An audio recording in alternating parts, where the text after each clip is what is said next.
Seja Deus gracioso para conosco e nos abençoe e faça resplandecer sobre nós o rosto, para que se conheça na terra o teu caminho e em todas as nações a tua salvação.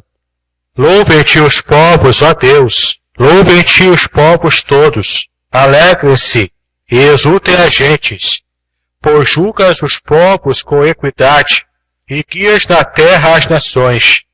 Louvem-te os povos, ó Deus, louvem-te os povos todos. A terra deu o seu fruto, e Deus, o nosso Deus, nos abençoe. Abençoe-nos, Deus, e todos os confins da terra o temerão. Amém, né? Meus amados, vamos estar meditando nessa noite sobre o tema abençoados para abençoar. Hoje vivemos dias em que a palavra bênção, ela é banalizada. Hoje todo mundo fala em bênção, mas poucos entendem o significado dessa palavra.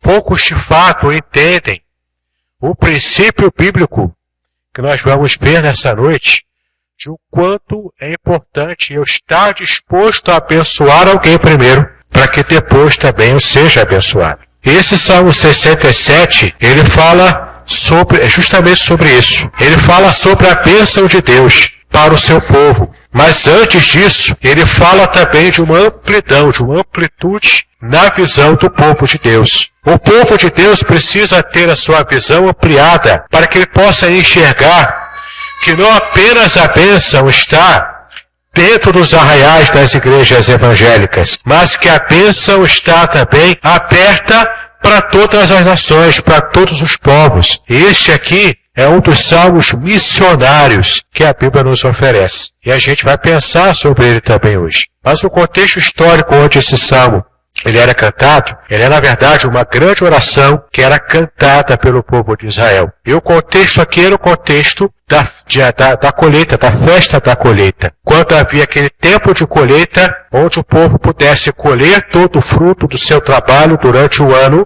e naquele momento era uma grande festa e as pessoas cantavam vários cânticos. E um desses cânticos provavelmente seja o Salmo 67, porque ele fala de provisão. Ele fala de bênção na provisão, de bênção na colheita. E a gente vai começar a perceber o quanto hoje a gente percebe a banalização dessa palavra bênção. As pessoas falam de bênção daqui, falam bênção ali, falam de bênção em vários sentidos. E quando se fala em bênção, muitas pessoas entendem que bênção é só na área material. É só riqueza, é só dinheiro, é só um namorado, uma namorada, é só alguma coisa que Deus fez assim, é extraordinário, um milagre extraordinário, geralmente voltado para as questões físicas, geralmente voltado para situações materiais. E a gente vai aprender aqui que o conceito de bênção, de acordo com a Bíblia, ele é muito mais amplo do que isso. Ele vale muito mais do que você simplesmente fazer uma campanha de 7 semanas para receber alguma coisa. Vale muito mais do que você, muitas vezes, fazer um sacrifício físico de subir monte, descer monte, ir para uma praia, ir para um deserto, ir para algum lugar, se isolar, fazer algum tipo de esforço para receber alguma coisa. Cria-se, inclusive, aquela ilusão de que eu preciso chamar a atenção de Deus para que Ele olhe para mim e para que Ele veja em mim alguma coisa diferente e então Ele queira me abençoar. Isso não é bíblico.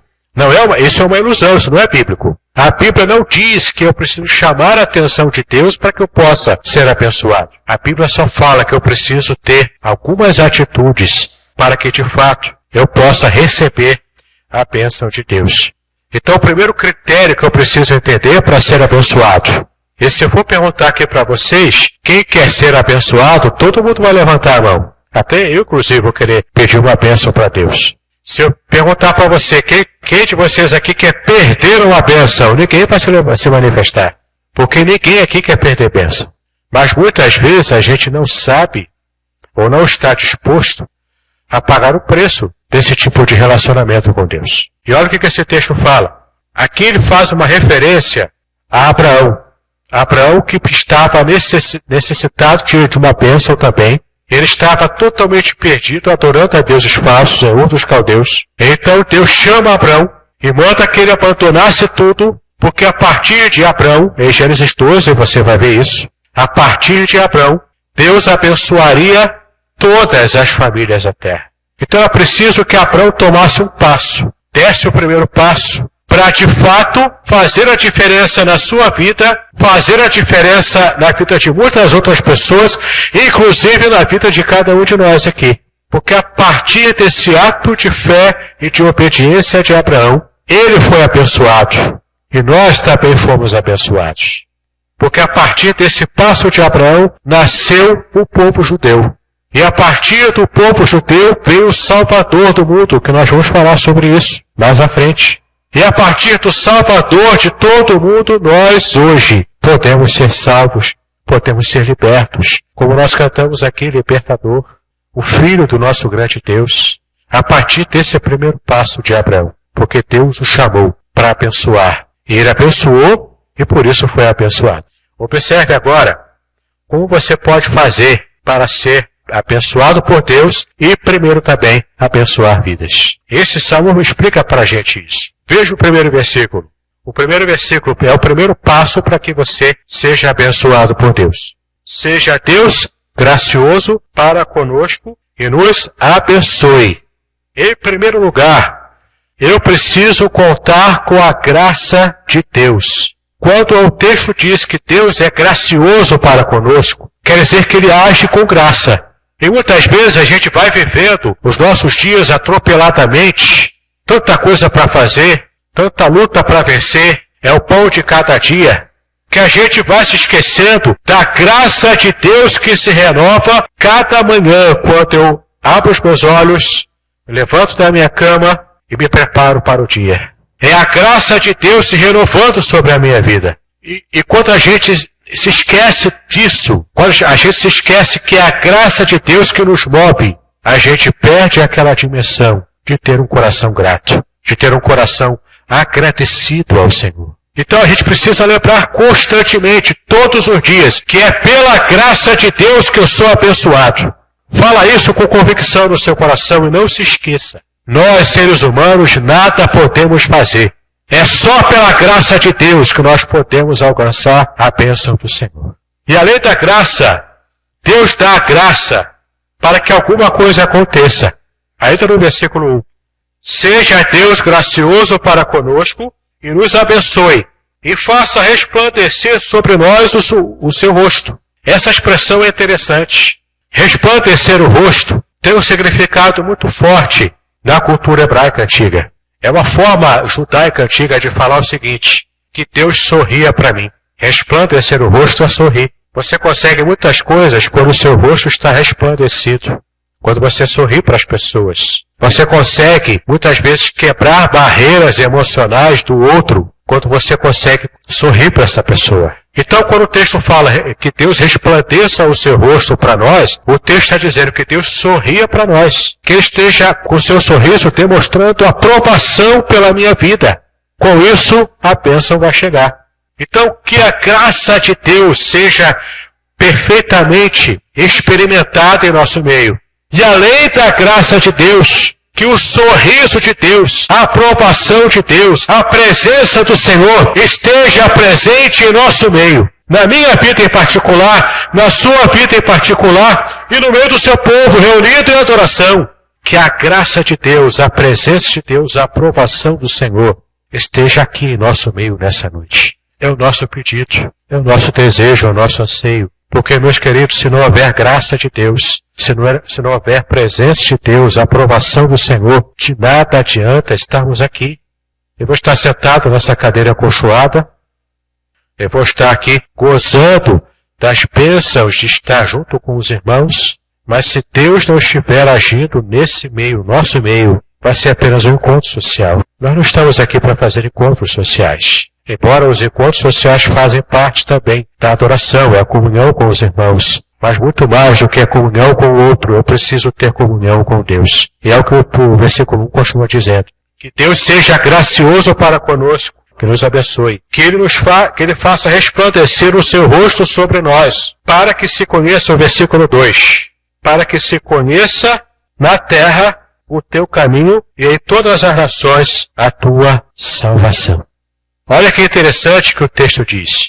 O objetivo de Deus sorrir para nós como seu povo O objetivo é para que eu esteja espalhando esse sorriso, essa aprovação, espalhando essa bênção, essa graça de Deus a tantos quantos me cerquem, a tantos vizinhos, parentes, amigos, colegas de trabalho, de escola, a todos aqueles que me conhecem, que convivem comigo, que queiram repartir o pão comigo, que queiram perceber, através da minha vida e das minhas palavras, que o tipo de felicidade que eu tenho por eu ser abençoado é porque eu amo ao Senhor dos Exércitos. E é porque o Senhor sorri para mim. Muitas vezes, queridos, eu quero ser abençoado, mas eu quero ser egoísta, porque não, a bênção é para mim. Agora que eu ganho a bênção, ninguém me tira.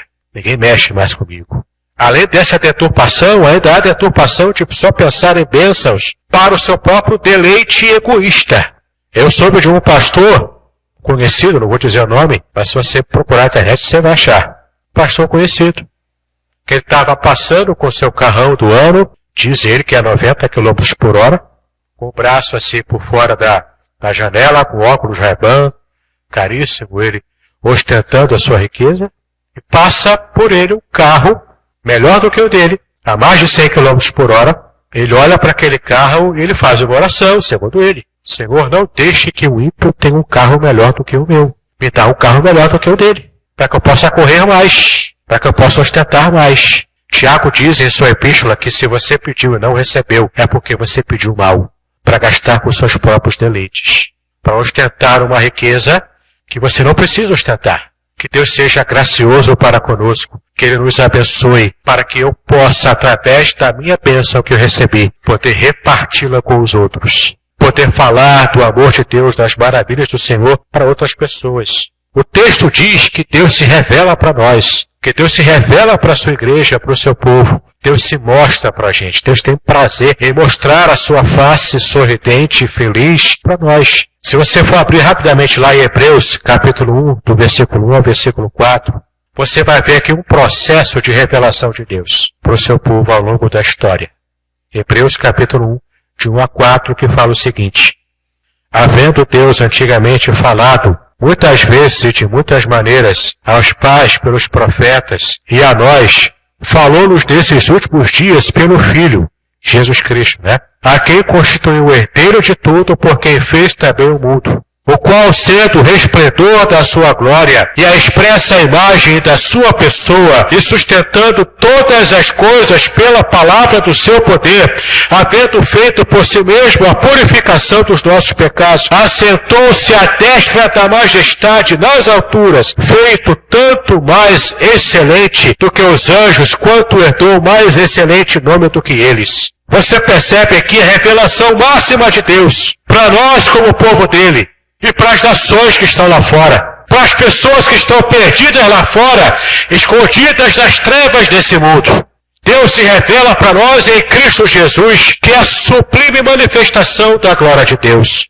A gente precisa ser sal da terra e luz do mundo, como o próprio Senhor Jesus disse. Para que isso aconteça, eu preciso primeiro conhecer a Deus, ao Deus gracioso, que me abençoa, que se revela a mim, que se mostra a mim, para que a partir dessa revelação de Jesus Cristo na minha vida, eu possa resplandecer a glória de Deus para as pessoas que estão nas trevas. Assim como o espelho, eu preciso refletir a glória de Cristo. Mas eu não posso ser um espelho embaçado.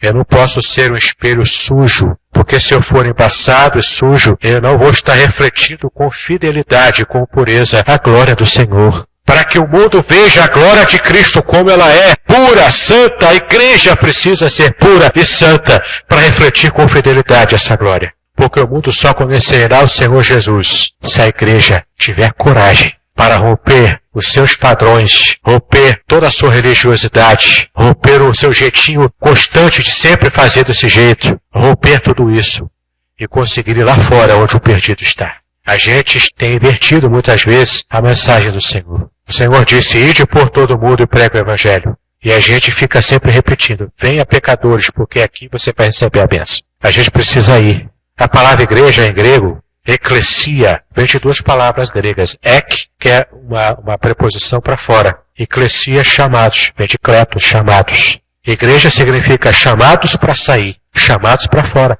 Nada de problema a gente ter uma igreja confortável, em que a gente se sinta feliz e confortável aqui dentro. Mas essas 4 paredes não é o nosso campo de evangelização.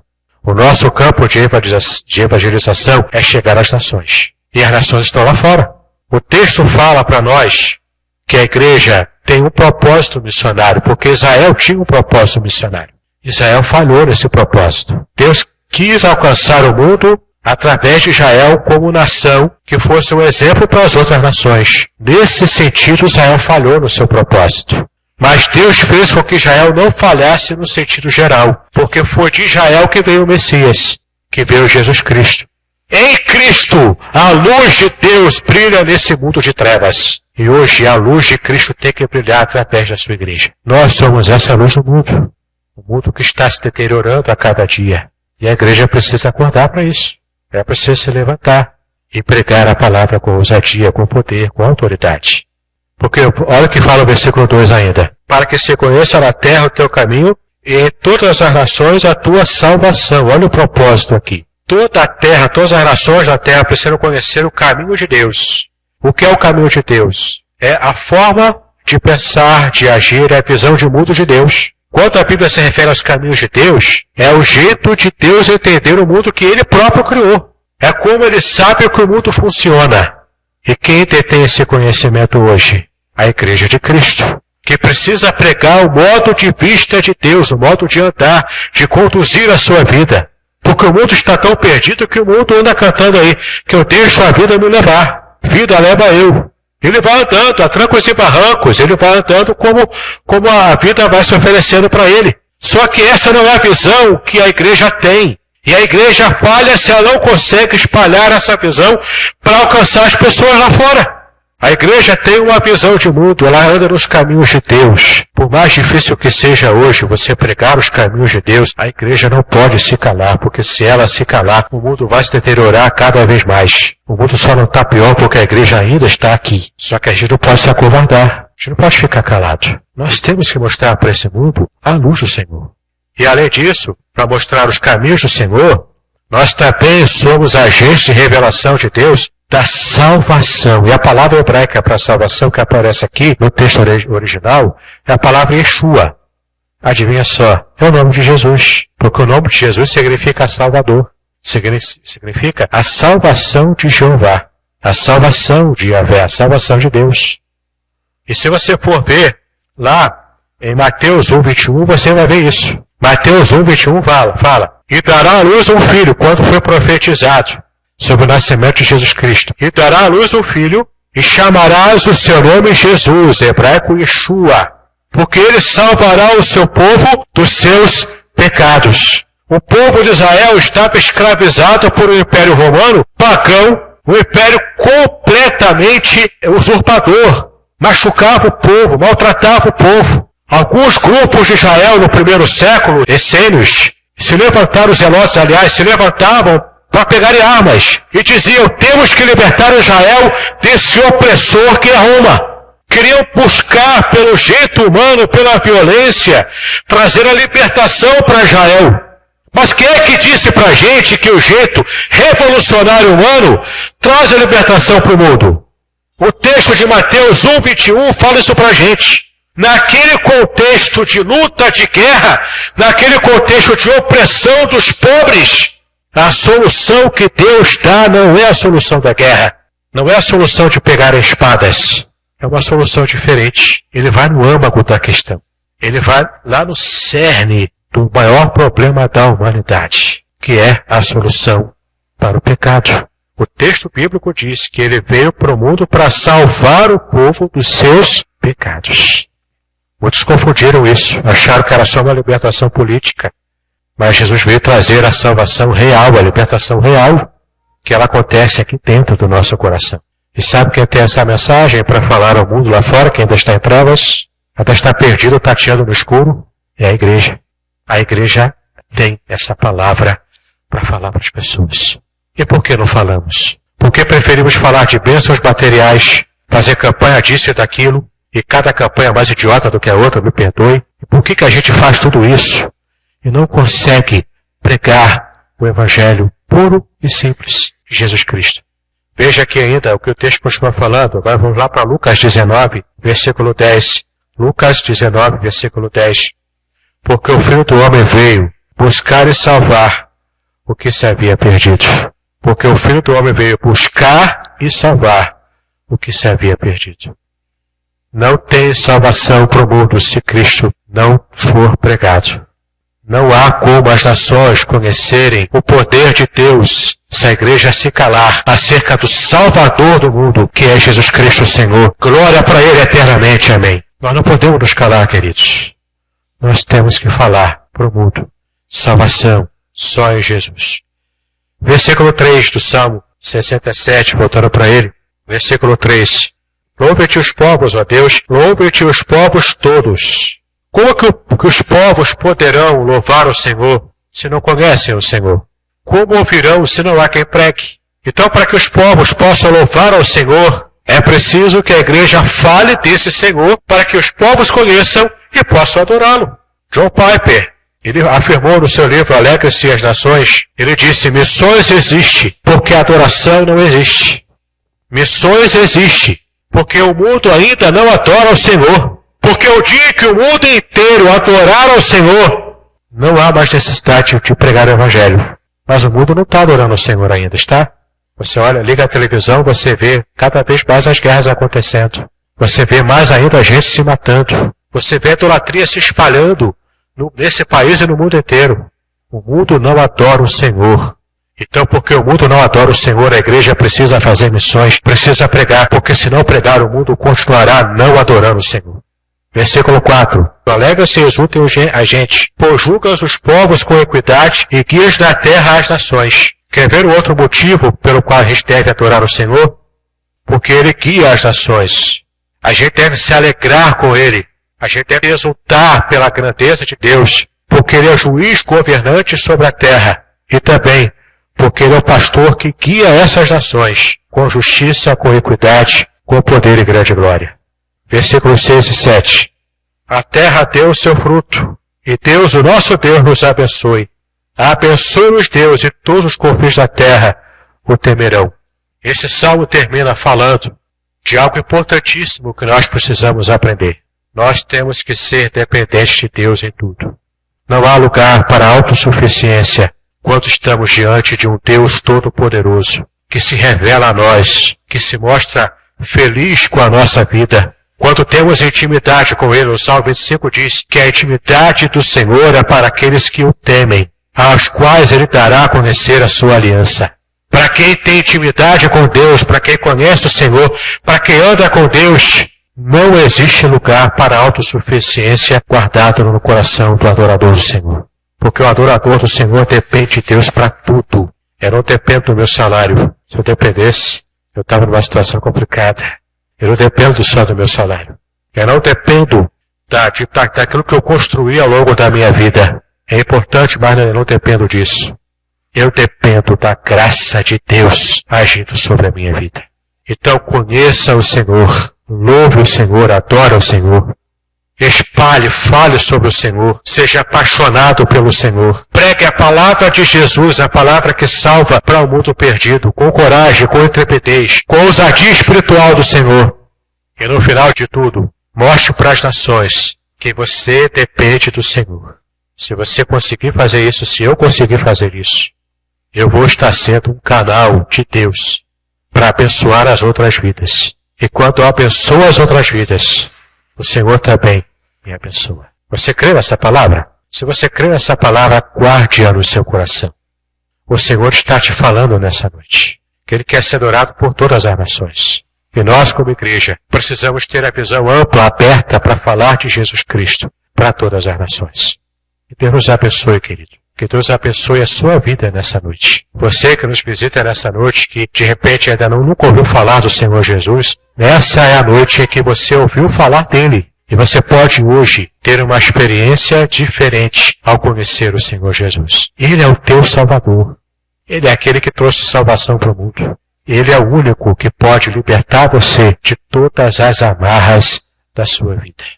Então, se você quer ter uma experiência com o Senhor, quer conhecer o Senhor Jesus, esse que é a razão da nossa alegria, da nossa vida, da nossa felicidade, procura a gente, conversa comigo, conversa com algum outro irmão, presbítero. Tem aqui o presbítero Renê, tem outros oficiais da igreja também, o presbítero Carlos Putinski, outros oficiais. Converse com a gente. Conheça aquele que pode fazer a diferença total e completa em todas as áreas e aspectos da sua vida. Que Deus te abençoe, querido, em nome do Senhor Jesus. Amém.